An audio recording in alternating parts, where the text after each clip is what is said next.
Nandito tayo ngayon sa Manzanitas Trail. Kung mapapansin nyo, isa itong isang hilera ng mga Manzanitas na puno. Sa Tagalog, ang tawag dito ay Alateris. At alam nyo ba mga puno na to, ang nagpalago nito ay mga paniki. At pupunta tayo ngayon sa paniki or bat cave na kilala dito sa Samal Island. Tara!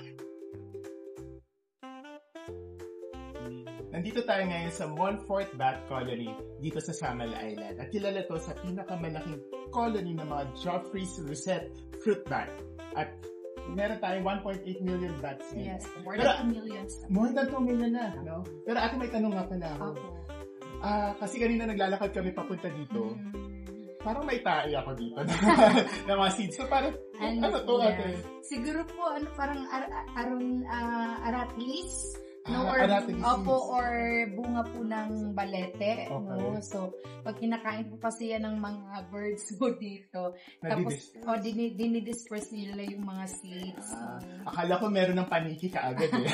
Ini-welcome na ako. Nasa loob pa po ng cave yun. Mamayang gabi pa po sila lalabas.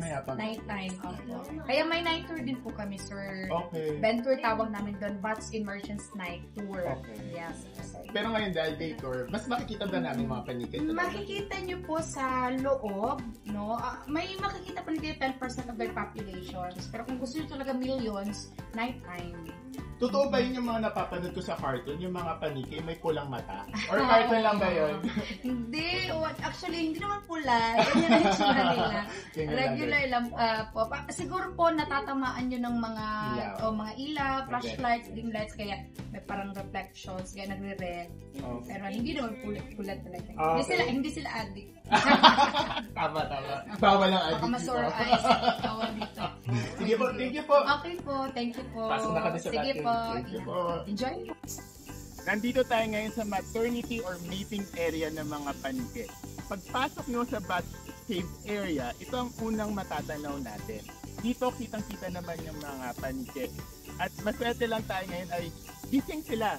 Usually daw talaga, pag umaga, natutulog ang mga paniki. Sa gabi sila mas active at gumagawa ng formation. And at the same time, dahil nocturnal animal sila ang mga responsable para mag-pollinate ng mga bulaklak ng mga durian. At ngayon, yung mga durian, kaya pala mababaho kasi para maka-attract ng mga paniki. Nandito tayo sa training ground ng mga paniki. No? Kung mapapansin niyo, napakalaki ng butas. Ang sabi daw ay dito daw nag-ensayo ang mga batang paniki para lumipad. Dahil yun nga, malawak yung butas eh. Pwede mag-ikot-ikot yung mga batang paniki. No? Isa pa pala sa mapapansin nyo pag pumunta kayo sa Bat Cave area ay ang baho ng mga ihi ng mga paniki. No? Nung kanina dumating kami, yung hangin dinadala yung baho.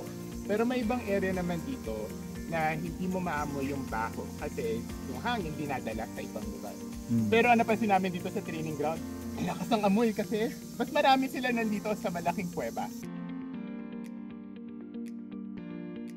Nakakamanghang panoorin ang natural habitat ng mga paniki. Katulad ng sinabi ng tour guide natin kanina, isa to sa pinakamalaking colony ng George Rosette fruit bat sa buong mundo. Tayo nagpapasalamat sa local government ng Samal Island at ang mga donors dito para ipagpatuloy, i-preserve ang kanilang natural habitat. Ang swerte nating mga Pilipino, meron tayong makikita ang ganitong lugar.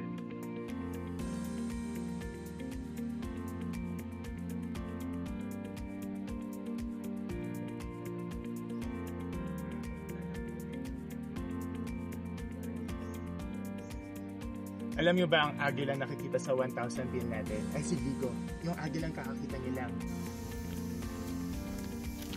Ang kulit dito pagpasok sa Bat Cave, oh.